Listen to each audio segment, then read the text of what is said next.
पाकिस्तान ने 26/11 के मास्टरमाइंड आतंकी ज़कीउर रहमान लखवी को गिरफ्तार किया है।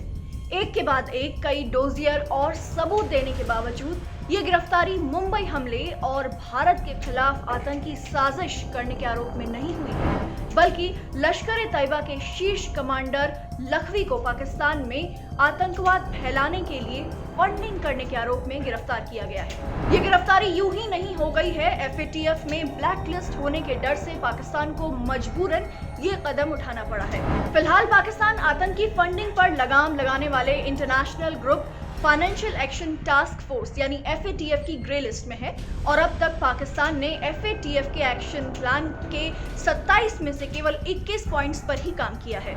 FATF के बढ़ते दबाव के बाद बाकी के 6 एक्शन प्लान पॉइंट्स पूरे करने के लिए ही लखवी को पाकिस्तान के पंजाब प्रांत में गिरफ्तार किया गया है। इसे लेकर पाकिस्तान के पंजाब के CTD ने एक बयान जारी किया। इसमें लिखा गया है कि लखवी एक डिस्पेंसरी चलाता है और आतंकियों के लिए फंड जुटाता है। इसी आरोप में लखवी को गिरफ्तार किया गया है। इससे पहले लखवी का नाम अंतर्राष्ट्रीय आतंकी सूची में आने के बाद लखवी की संपत्ति और बैंक खाते सीज कर दिए गए थे, लेकिन पिछले ही महीने पाकिस्तान सरकार ने संयुक्त राष्ट्र की सुरक्षा परिषद से लखवी के खाते से मासिक भुगतान की अनुमति पर विचार करने की अपील की थी। पाकिस्तान सरकार ने कहा था कि लखवी को हर महीने खाने के लिए 50,000, दवा के लिए 45,000, पब्लिक यूटिलिटी चार्जेस के तौर पर 20,000, वकील की फीस के लिए 20,000 और कहीं आने जाने के लिए 15,000 रुपए निकालने की अनुमति दी जाए। इसके बाद UNSC ने लखवी को अपने खाते से हर महीने 1.5 लाख पाकिस्तानी रुपए निकालने की अनुमति दे दी थी। ज़कीउर रहमान लखवी कोई छोटा मोटा आतंकी आका नहीं है। लखवी के आतंकी गुनाहों की लंबी फहरिस्त रही है। आइए देखिए कौन है ज़कीउर रहमान लखवी। लखवी हाफिज सईद का करीबी है। उसे लश्कर का दूसरा मुखिया कहा जाता है। हाफिज सईद की तरह लखवी भारत में मोस्ट वांटेड है। मुंबई हमलों का आरोपी है लखवी।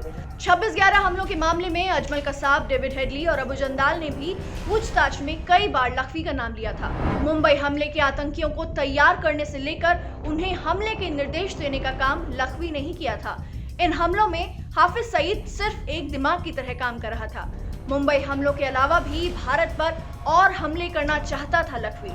अबू जंदाल और कसाब ने भी लखवी के खिलाफ दी थी गवाही। अबू जंदाल ने पूछताछ में बताया था कि हाफिज सईद ही नहीं बल्कि लखवी लश्कर की ओर से हमलों के लिए अपील करता था। कसाब ने बताया था कि मुंबई हमले के पूरे ऑपरेशन के दौरान लखवी कंट्रोल रूम में मौजूद था और हमलावरों को आदेश दे रहा था। सबसे पहली बार लखवी 1999 में हुए मुर्दी के सम्मेलन में लाइमलाइट में आया था।